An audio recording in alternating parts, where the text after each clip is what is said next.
করছেন? Hello viewers, specially children. আজকে আমি বাংলাতে কাজী নজরুল ইসলামের কারার ওই লৌহ কপাট কবিতাটি পাঠ করে শোনাচ্ছি। কারার ওই লৌহ কপাট ভেঙে ফেল কর রে লোপা, রক্ত জমাট শিকল পূজার পাষাণ বেদি। ওরে ও তরু নিশান, বাজা তোর প্রলয় নিশান, ধ্বংস নিশান উরূপ প্রাচীর প্রাচীর বেদি। গাজনের বাজনা বাজা, কে মালিক কে সে রাজা, কে দেয় সাজা মুক্ত স্বাধীন সত্য কে রে। হা হা হা পায় যে হাসি, ভগবান করবে ফাঁসি, সর্বনাশী শিখায় হীন তথ্য কে রে।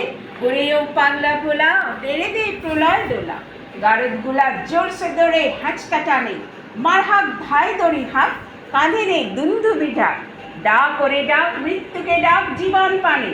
নাচে ওই কাল বৈশাখী, কাটাবি কাল বসে কি, দেরে দেখি ভীম কারার ওই ভিত্তি নারী। লাথিমার ভাঙরে তালা, যত সব বন্দিশালায় আগুন জ্বালা আগুন জ্বালা, ফেল উপাড়ি।